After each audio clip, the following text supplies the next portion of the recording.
When considering the history of World War II, 1943 is of vital importance. Many strategies being implemented by the Allies were starting to come to fruition, as gradually Adolf Hitler and the Axis powers' stranglehold in both the European and Pacific theatres of war was slowly but surely being loosened.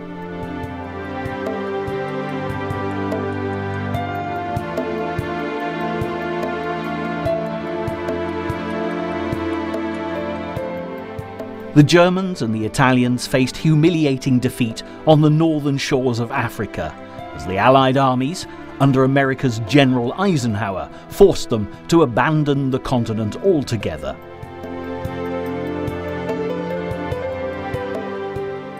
The battle for North Africa had already helped draw some of Hitler's military resources away from the Eastern Front, where his forces had taken on Russia's Red Army, as all the while the Allies would keep the pressure up on Germany itself, with heavy bombing of the nation's major industrial cities.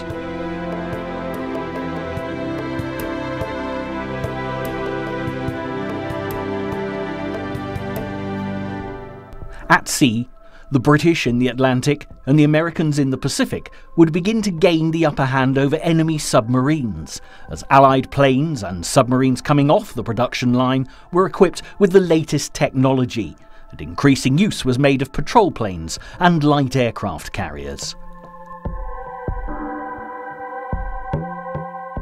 The liberation of Europe would never be able to go ahead until the Battle of the Atlantic had been won, and for some, an Allied victory could not come soon enough. The horrific Nazi genocide of Europe's Jews was proceeding with murderous efficiency. As details of the atrocities filtered out to London and Washington, British Prime Minister Winston Churchill and America's President Roosevelt judged that the only response could be a continued grim determination to defeat Nazi Germany and its brutal ideology. Already focused on the next step, their resolve was further strengthened as an Allied advance into Italy, using the island of Sicily as a starting point, had a more poignant purpose than ever. To set the scene, back in late 1942, British and American forces had made successful landings in North Africa. The Allies had also won over to their side many French commanders there, who'd previously been loyal to the French Vichy government that was collaborating with the Nazis. But in the spring of 1943, Germany and Italy had continued to send reinforcements from Europe across the Mediterranean, and the relatively inexperienced Allied troops moving from Algeria into Tunisia had met stiff resistance.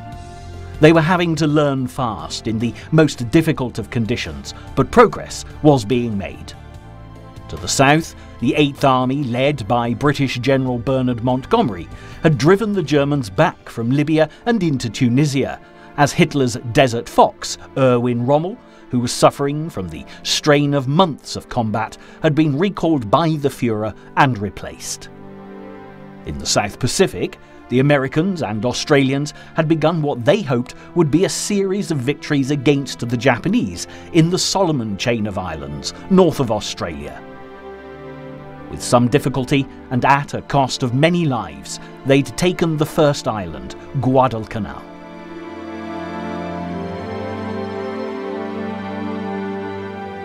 And with this achieved, understandably, they wanted to give the Japanese no respite. Japan, Hitler's strongest ally, was in control of a wide circumference, including parts of China, much of Southeast Asia, New Guinea, Papua, and in the North Pacific, the tiny Aleutian Islands. It was essential to keep the Japanese on the defensive to prevent them from fortifying the Pacific Islands they held, building up their air bases and making the Axis position a great deal more secure. But back in Africa, there were equally important matters being discussed. Meeting in the Moroccan city of Casablanca in January 1943, Churchill and Roosevelt, with the advice of their commanders, agreed on invading Sicily as soon as practicable, leaving a cross-channel invasion of France for the following year. This was despite the misgivings of some American generals, who did not want the war in the Mediterranean to use up too much time or military resources. The hope was that Italy could be taken out of the war. The Allies would be able to buy more time to build up their military strength before any invasion of northern France. The British knew they were fighting a powerful military-industrial machine that was as yet undamaged in its heartland. Hitler and the Axis powers would have to be worn down by a second front in Italy first, before a direct invasion of France could realistically be considered. So by the time April 1st, 1943 dawned, events in North Africa and plans for the invasion of Sicily became of paramount importance for both sides in the conflict. Germany's military commander in the Mediterranean and North Africa, General Albert Kesselring, could congratulate his forces on having slowed the Allied advance across Tunisia from the west. But time was not really on the side of the Germans and Italians. The Axis forces were slowly but steadily being pushed back in southern Tunisia towards the capital, Tunis. Their use of panzer tanks had been impressive, with the model having been upgraded after coming up against heavy Soviet tanks on the Eastern Front. Nevertheless, the British and Americans quickly strengthened their position, with increased numbers of tanks and aircraft in North Africa. The airfields they now controlled were able to give their ground forces much better air support.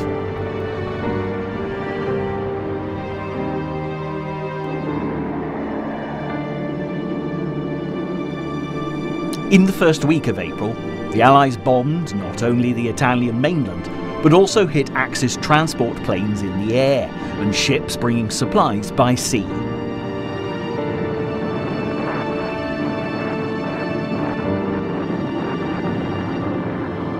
Moving cautiously up the coast, army sappers worked on detecting mines and filling in craters in the road.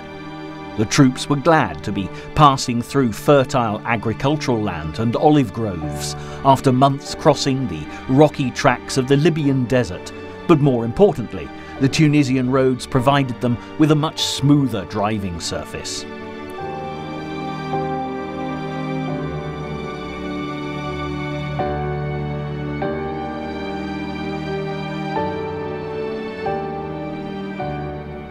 Pitting his wits against Kesselring, America's General Dwight D. Eisenhower was in overall command of the Allied forces in the Mediterranean, with British Field Marshal Harold Alexander as his second in command.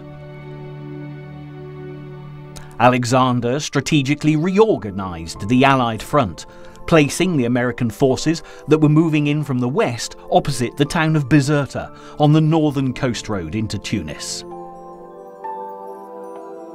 Also, the British First Army that had arrived in North Africa with the Americans some months earlier were ordered to head for the Tunisian capital.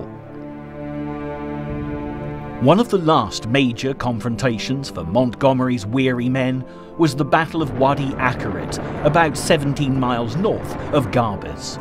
The fighting was bitterly hard-fought, but the British infantry, supported by plenty of artillery, were able to instigate an all-out attack across the plain.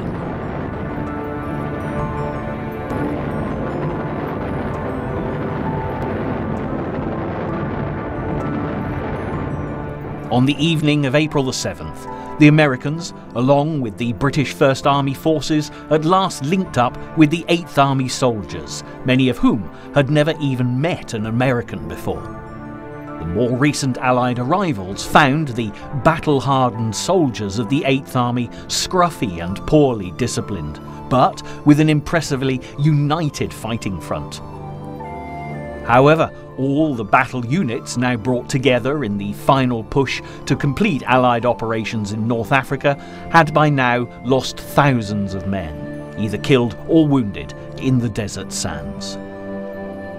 Progress continued to be made as the Allies took the Tunisian town as Sfax, which was quickly followed by Sousse, along the coast. With the worst of the fight for North Africa behind them, the Eighth Army, having come so far after battling so hard, found themselves playing a secondary role, pinning down as many troops as possible away from Tunis and Bizerta.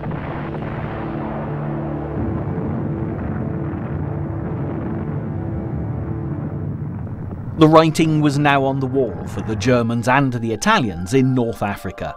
And for the Italians, the cracks in this unequal alliance were beginning to show as the threat of an Allied invasion of their homeland gathered momentum. As more and more Italian soldiers were taken prisoner, it became clear that support for the Axis alliance was faltering among ordinary Italians. What's more, the people of Italy were unhappy with the treatment of Italian workers drafted into the German factories, and even their leader, Benito Mussolini, was questioning Hitler's intentions, as the supplies of coal and oil that Germany had promised did not always materialise. When Hitler and Mussolini met near Salzburg in Austria, both appeared to be visibly strained. Those around Hitler were shocked to see how sick and despondent Mussolini looked as he urged peace talks with the Allies, but the German Führer would have none of it.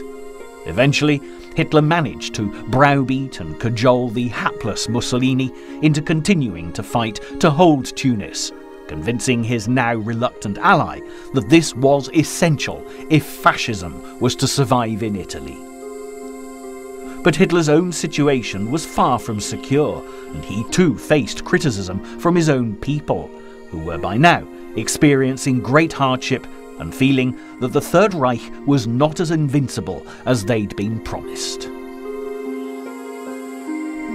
Propaganda became more important than ever, and for Hitler, events in Russia soon gave him an opportunity to justify his position.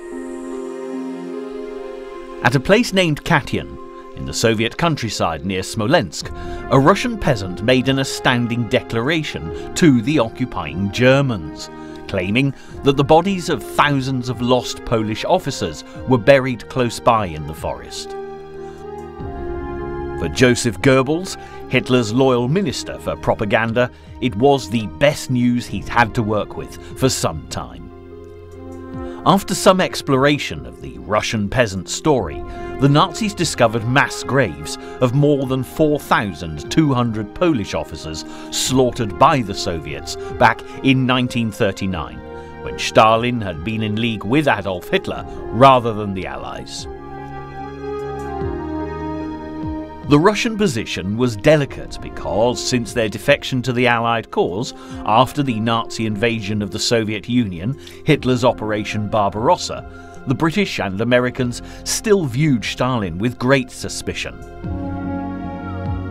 Goebbels was quick to condemn the Russians' brutality against the Polish officers, but conveniently omitted to mention the barbaric treatment of the Poles, particularly the Jews, by the Germans. Matters were more difficult still because the toppled Polish government had fled into exile to London in 1939 and wanted the atrocity at Katyn exposed. It took a great deal of diplomatic manoeuvring to keep what had been an uneasy alliance at the best of times intact, but British and US officials managed to prevent what would have been a disastrous split in the Allied position. Nevertheless, the spotlight was destined to remain on Poland, as April gave way to May 1943, with events in the capital Warsaw under German occupation hitting the headlines. Eastern Europe in 1943 held too many secrets and too much horror. As April began, a new gas chamber had been installed at the extermination camp at Auschwitz, one of 6 extermination camps operating on Polish territory. Consignments of prisoners, mainly Jews from various European countries, and also non-Jewish Poles and Gypsies, were brought in cattle trucks. On arrival, most of the men, women and children were sent for immediate gassing, with only a minority allowed to live a while longer as slave labour. In the Polish capital, Warsaw, all Jews had been confined to the traditional Jewish quarter, under guard and shut off from the rest of the city by high walls. Around 400,000 Jews and some gypsies existed there on minimal rations, as the Germans used slow starvation on a community that was also vulnerable to typhus and tuberculosis. Then the pace of deportations to the extermination camp at Treblinka was stepped up.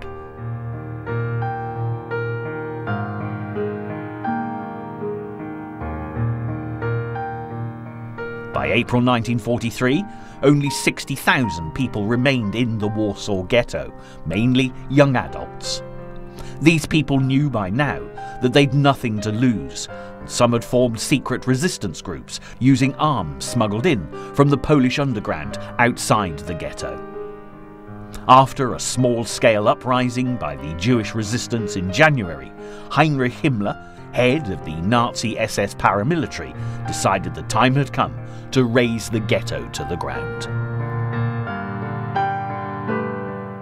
He sent an SS force in on April the 19th with tanks, flamethrowers and dynamite squads, and though the armed groups resisted desperately with what weapons they had, the Germans soon started burning them out and forcing them into sewers and underground bunkers.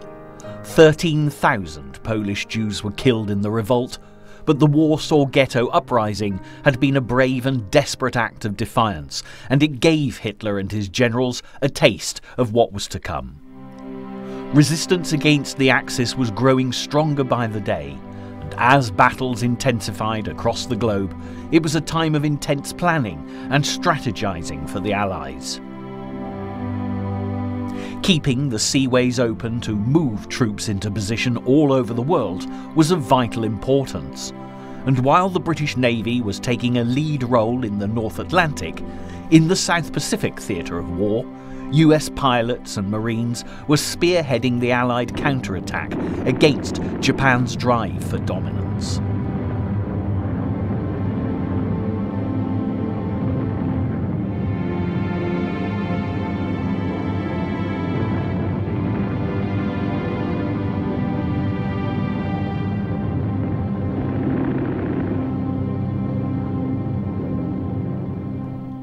Guinea and the Solomon Islands north of Australia, Japan was now fighting a defensive war under the direction of Admiral Isoroku Yamamoto.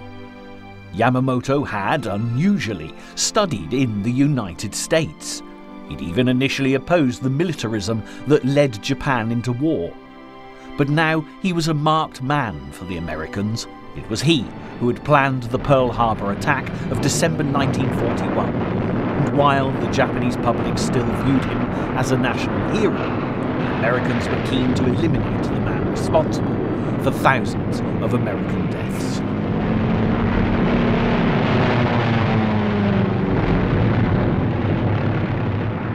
In April 1943, the Americans decoded an intercepted radio message that revealed Admiral Yamamoto would make a flight in the Solomons on an inspection trip to his troops.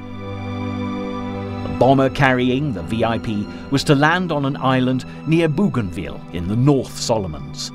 Seizing the opportunity, on April the 18th, 4 American fighter aircraft took off from Guadalcanal, following orders from President Roosevelt, and homed in on Yamamoto's flight path. The bomber carrying the Admiral was attacked and sent plummeting down into the jungle of Bougainville.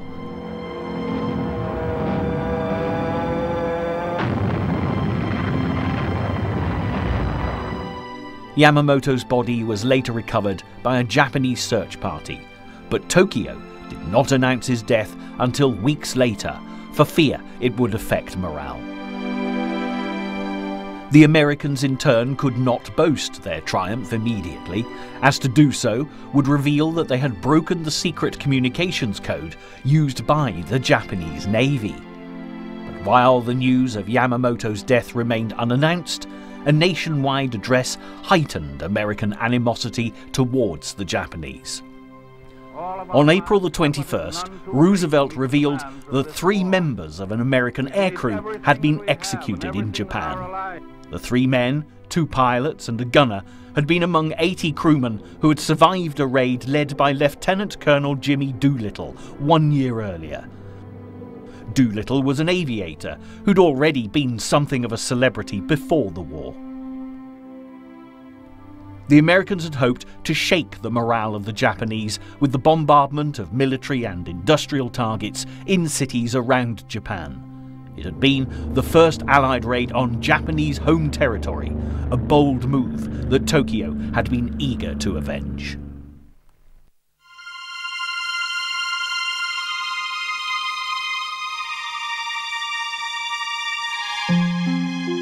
The news of the barbarous executions was met with horror by the Americans, and Roosevelt announced that those responsible would not go unpunished, a message that was also intended as a warning to the Japanese over their treatment of some 17,000 other Americans held as prisoners of war.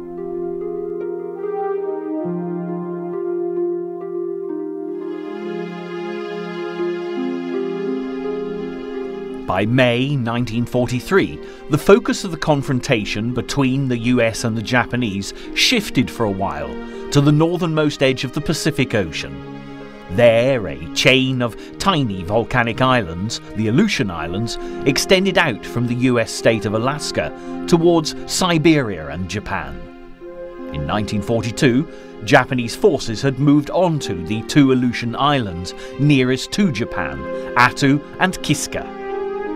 Thanks to their codebreakers, the Americans had ignored this invasion, as they knew it was merely a diversionary tactic, and that in fact the Japanese intended to attack the strategically important island of Midway in the Central Atlantic.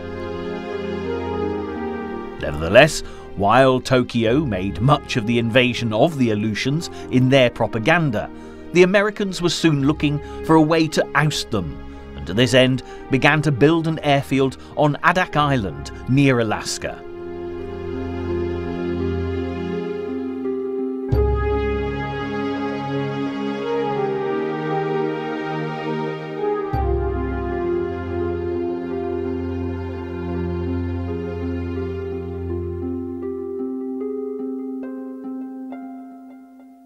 Towards the end of April, US invasion forces had set sail from San Francisco, bound for Attu Island, a barren landscape, often so windy that barely a tree could grow. After 2 days, the US warships were in position and started to bombard Japanese defences. By the beginning of May, as a dense fog took hold of the island, the infantry was sent in on landing craft, hoping to take the Japanese garrison by surprise.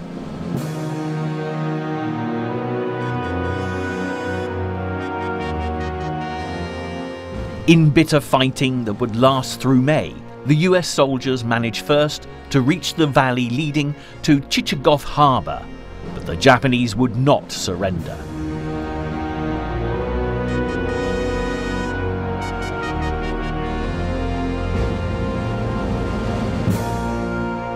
The last of them broke out of their final positions, charging towards the American lines in a suicidal wave.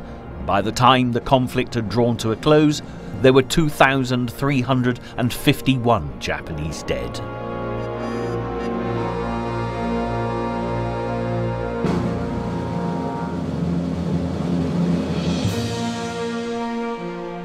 The Americans themselves lost more than 500 of their own men, and over 2,000 had been evacuated, suffering badly from frostbite or disease.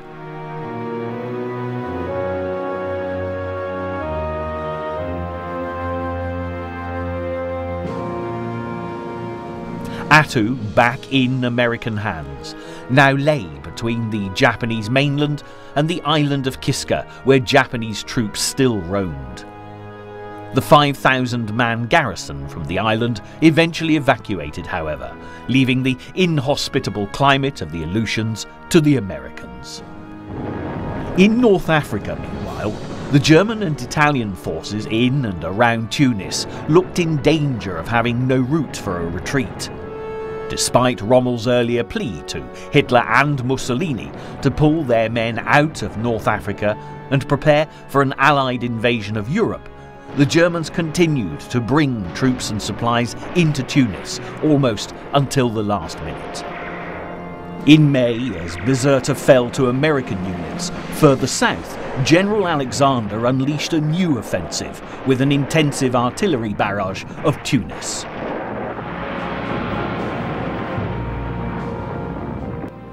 Soon, the first British armoured cars were able to sweep into the capital, and before long, thousands of people were lining the streets to celebrate, throwing spring flowers at the troops.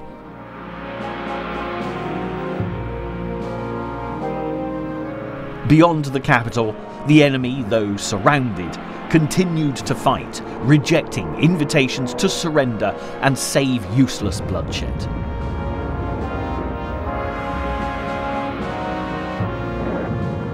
Kesselring had already abandoned the African continent when finally, at the end of the second week in May, the Germans accepted their fate and made a formal surrender. The Italians soon followed suit, and while Axis soldiers flooded into prisoner-of-war enclosures, those captured amounted to around 125,000 Germans and 115,000 Italians. It was the largest haul of prisoners of war in the war to date. It certainly presented a logistical challenge so far as feeding and managing them was concerned. Nevertheless, Eisenhower remained unperturbed by this minor complication and was jubilant as he announced to the world that the Axis were now in retreat. Adolf Hitler once had a great army which he called the Afrika Korps. It was commanded by General Erwin Rommel, came to be known as the Desert Fox. Today, the brood of the fox has been utterly destroyed. Every member of that army, as well as every member of von Arman's army that Hitler sent into Africa to support Rommel, is either dead or has been captured. 3 hours after the surrender, Winston Churchill, in meetings with Roosevelt in Washington, received a message from General Alexander informing him, "The Tunisian campaign is over. All enemy resistance has ceased. We are masters of the North African shores." After 3 years of fighting up and down the desert plains and over mountains, the Allies had finally achieved their reward and could celebrate the end of the Axis Empire in Africa.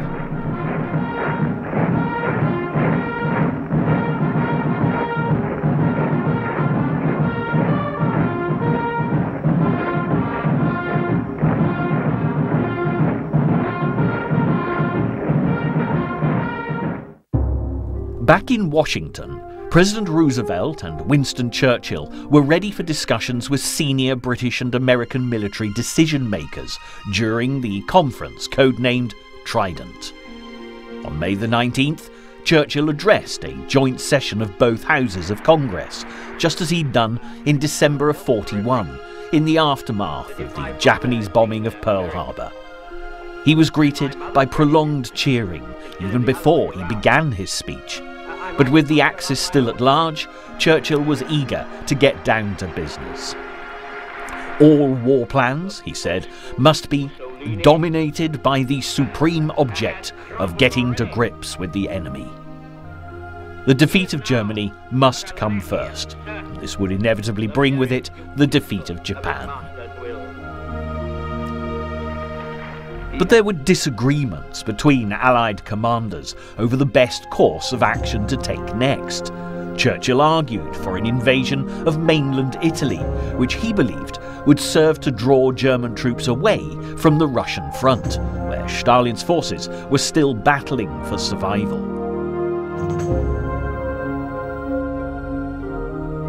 The Americans, on the other hand, wanted a full-scale invasion of France launched as soon as possible, and believed that no operations should be undertaken which might delay this effort. After long deliberation, an agreement was eventually made between the Allies to invade France in early 1944, with a date tentatively set for May. Churchill would also get his way, and a lower priority Italian campaign was planned with immediate effect to take Italy out of the war. Meanwhile, the focus was on the Atlantic, as vicious convoy battles were being fought out. Before an invasion of France could take place, the Allies knew the Battle of the Atlantic had to be won, with heavy losses through early spring seriously affecting supplies arriving in the British Isles. There were fears that the Nazis were winning the war at sea.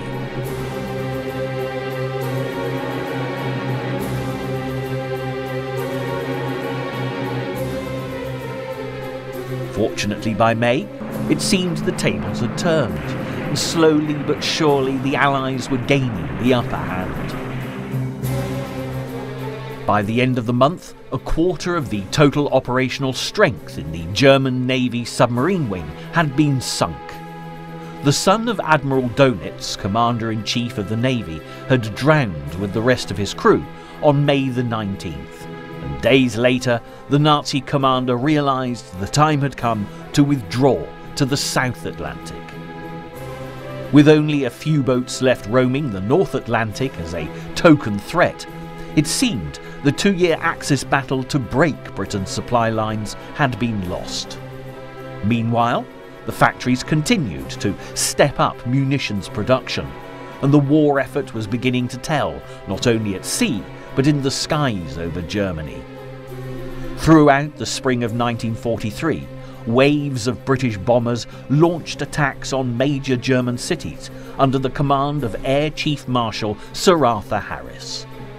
Haunted by the memory of years of trench warfare in the First World War, the British saw aerial bombardment as a way to bypass fronts on the ground and shorten the war.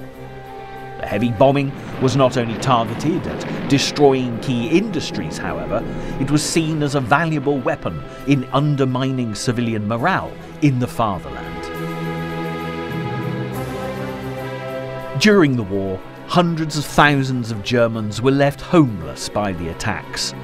While conditions deteriorated in the cities, support for Adolf Hitler inevitably began to wane.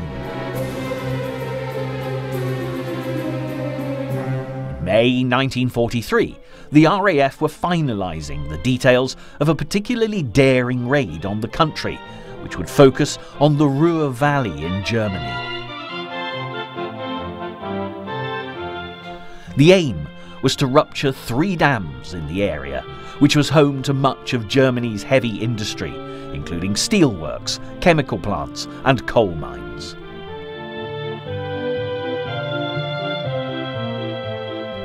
Working in the strictest secrecy, a British aircraft designer named Barnes Wallis had developed a drum-shaped bomb that it was hoped would bounce along the surface of the water towards a dam, avoiding the torpedo nets that protected it. The bomb would then roll down the dam below the surface of the water before exploding. On May the 16th, the raid successfully destroyed the first and second dam, though the third would remain intact. Thousands of gallons of water gushed out from the breaches in the 2 dams, flooding mines and cutting rail, road and canal links, as well as disrupting water supplies. Sadly, only 9 out of 19 RAF planes returned from the mission, and 53 of the aircrew involved were killed in action. But despite the loss, the event was an important boost to British morale, as British cities continued to suffer from raids by the Luftwaffe. Meanwhile, for the populations of occupied Europe, the sight of Allied bombers heading for Germany gave them some hope that the Nazis' so-called New Order could not last forever.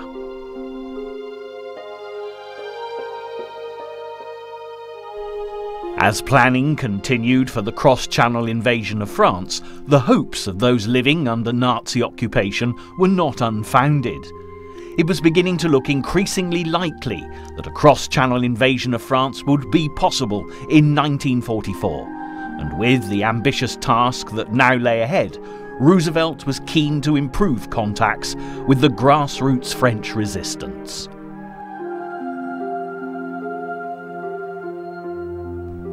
French people had been deeply divided by the coming of the Second World War. Not only were there the divisions between those who supported General Charles de Gaulle, based in London, and those who supported the collaborationist government of Marshal Pétain, based in the French town of Vichy, there were also many active in the resistance, including the French communists who supported neither Pétain or de Gaulle. At the Casablanca conference in January, there'd been a rather tense and awkward meeting between de Gaulle and his rival General Henri Giraud, who continued to maintain the Vichy regime in North Africa. Nevertheless, in joint leadership of the Free French forces, they called on all loyal French men and women to rally to their cause. Eventually, the National Council of Resistance was set up as an umbrella for the diverse resistance groups who'd been carrying out acts of sabotage against the Nazis, and people in occupied France began to do all they could to aid the Allies.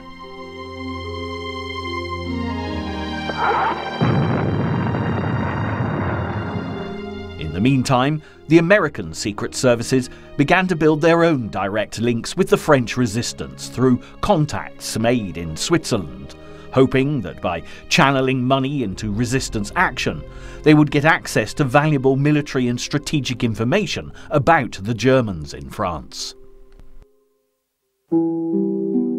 But fighting for freedom did not come without its risks, and soon after the first meeting of the new National Council of Resistance, many resistance leaders were arrested. During the course of the war, many men and women who fought back against the occupying forces in France would be incarcerated, tortured, or killed by the dreaded Gestapo. But unhindered by the dangers, the fight for freedom went on. In Europe, the systematic genocide continued apace. By the summer of 1943, more than half the Jewish population of Europe had already been killed. Quietly proud of their extermination program, the Nazis didn't trumpet the details in their propaganda, and referred to killing by euphemisms such as special action and special measures. At Auschwitz in Poland, on average 33,000 people a month were being gassed at the concentration camp, and after the elimination of the Warsaw Ghetto in May, on June the 11th, SS Chief Heinrich Himmler gave the order that the remaining ghettos in other Polish towns should also be completely emptied and dismantled. Poland had had the largest Jewish population of any European state, numbering about 3 million people, and most of this community would be dead by the time the Allies declared victory, along with about 3 million non-Jewish Poles. Further east, in those parts of the Baltic states and the Soviet Union occupied by the Nazis, Himmler's mobile killing units, known as Einsatzgruppen, had been given a free rein behind the advancing German troops. Whole communities were pitilessly massacred in mass shootings, and the Jewish population had been decimated. But while the Nazis continued with their war of terror, the Allies were slowly closing in, and following discussions at the Trident Conference in Washington, preparation for the invasion of Italy had begun. With the Axis cleared from North Africa, Eisenhower now placed all his attention on taking Mussolini and his troops out of the war. US bombers intensified their attacks on the country, attacking ports, airfields and industrial areas. In Sicily, the towns of Palermo, Catania and Syracuse were targeted.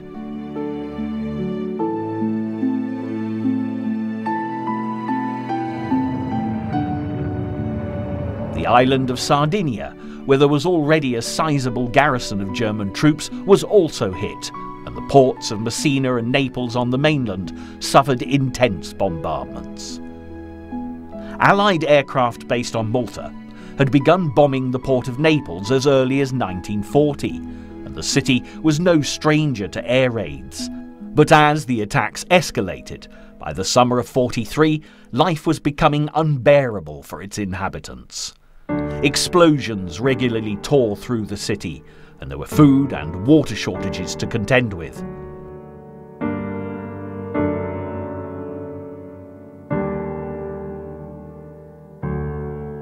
In spite of reinforcements, German air power in Italy was dwindling under the hammering of Allied air power, and as the people of Naples endured a heavier bombardment than they'd known before, the Nazis were unable to send the additional planes and anti-aircraft protection that Mussolini was urgently requesting. With fears growing that the Allies were poised for invasion, thousands of ordinary Italians began leaving their homes in the south of the country, and convinced that it was only a matter of time before Allied commanders launched the attack, the Germans began moving additional troops into Italy from France. Meanwhile, the Allies had spent time deliberating the best course of action when planning their Italian campaign, and had finally decided that Sicily would give them the best foothold for an invasion of Italy. The tiny Italian island of Pantelleria, on the other hand, which lay astride the route to Sicily not far from the Tunisian coast, would be a stepping stone to the larger island. With its sheer cliffs, Pantelleria had been used by the Axis powers as a base for aircraft and submarines. From here, many attacks had been launched on British sea traffic in the Mediterranean. In the words of Winston Churchill, Pantelleria was a thorn in our side. The island now posed a real threat to the planned invasion of Sicily.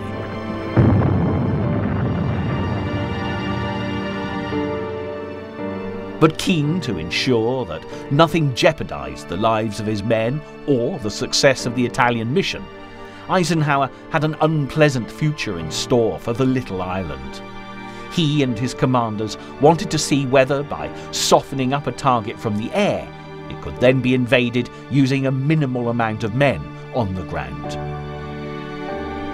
Using Pantelleria as a testing ground to see the effect of saturation bombing on a defended coastline, Allied aircraft began bombarding the island over 5 weeks from early May. More than 5,000 bombing sorties were flown, and 6,300 tons of bombs were dropped on Italian and German forces there.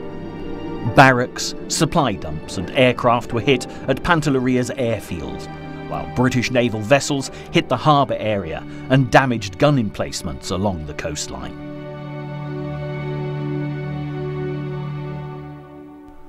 On June the 10th, the offensive reached a crescendo, as wave after wave of bombers swept out from Tunisia, bombing the island day and night, pausing only for the Allies to invite the island to surrender.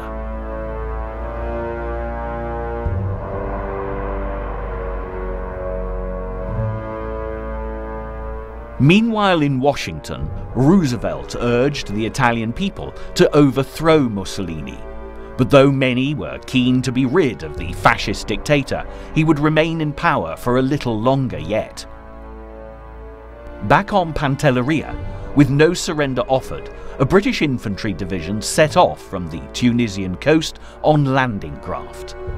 At about 11 o'clock in the morning of June the 11th, Allied airplanes spotted a white cross on the airfield, just before the infantry arrived on the beach. It marked the first time in history that an enemy land force had been bombed into submission before troops could come ashore. The operation had, in no uncertain terms, brought home to an already nervous Italian population that the Allied armed forces meant business. As Eisenhower now focused on preparations for the invasion of Sicily, on the other side of the globe, battles in the Pacific theatre of war were gathering pace, and the Allies were beginning to dominate the seas. As an island nation, Japan depended on maritime links with the rest of the world, a fact that had been evident in the years leading up to the war.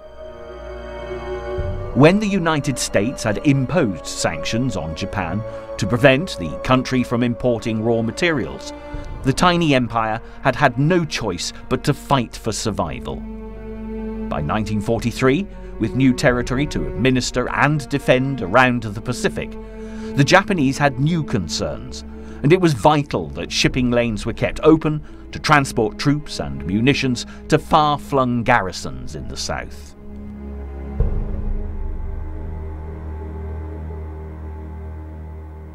After the attack on Pearl Harbor in December 1941, with many US carriers and destroyers taken out of action, Japan had made their spectacular entrance into the war from a position of strength.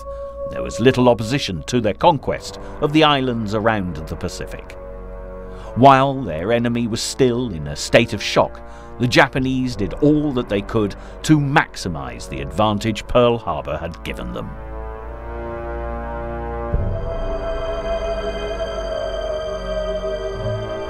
The crews of the Japanese submarines were expertly trained, and they were equipped with what were called long lance torpedoes.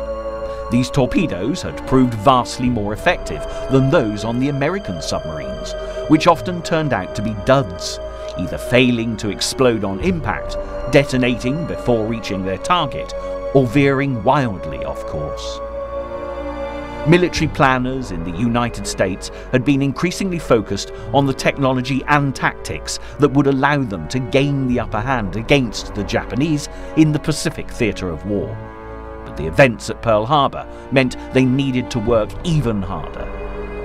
At the beginning of the Pacific War, US submarine commanders had felt ill-prepared for the battles that lay ahead. Eventually, though, the US military decision-makers finally listened to their submarine commanders and in 1943 redesigned their torpedo, issuing a model with a stronger firing pin at its head. It was time for the rules of submarine warfare to change as the Americans took advantage of the element of surprise. Using shock tactics, the Americans launched surprise attacks on Japanese merchant shipping, and this strategy quickly became the order of the day. As this proved to be very effective, the US submarines became even bolder, attacking closer to the surface rather from the depths of the ocean without a periscope in sight.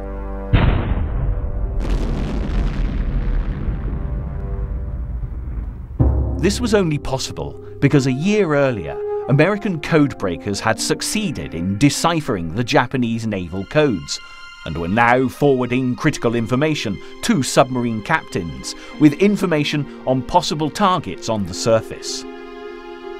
Consequently, US submarines were equipped with radar to detect vessels in the vicinity, while patrolling planes were used to spot enemy submarines below the surface. The strike rate against Japanese vessels rose dramatically through 1943, as the Americans targeted both military and merchant shipping, and even fishing fleets.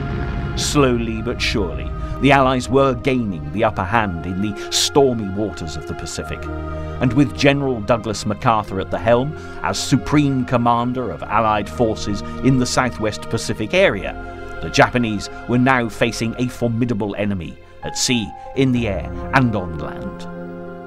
Taking control in the skies had continued to be a preoccupation in the South Pacific, where American and Australian forces were gradually making inroads along the southernmost perimeter of Japanese-held territory.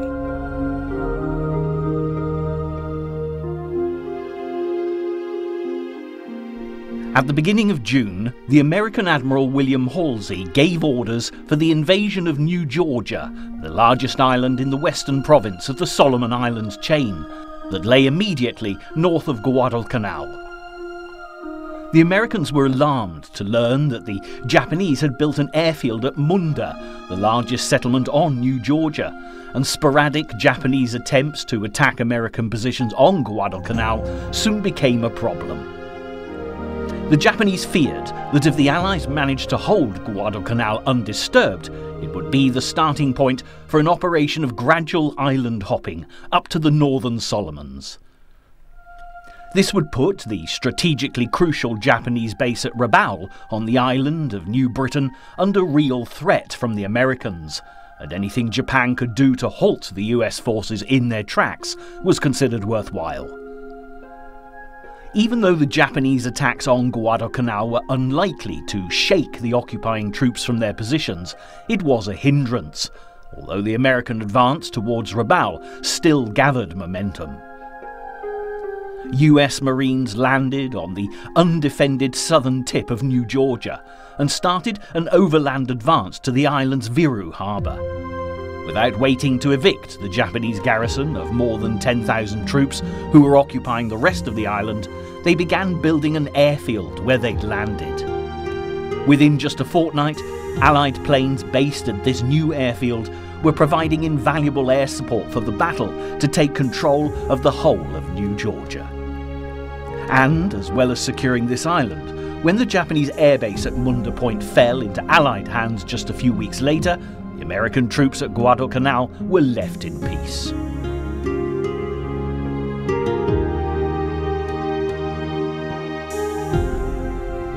The Japanese attempts to bomb American positions on Guadalcanal from their base on New Georgia had been an indication of the kind of problem that the Allies could expect if Japan was allowed time to consolidate the perimeter defence of its newly conquered empire.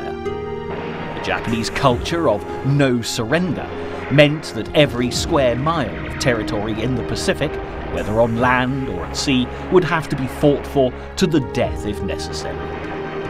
The Allies had an unimaginably difficult task ahead of them, and the cost in terms of human sacrifice was destined to be immense.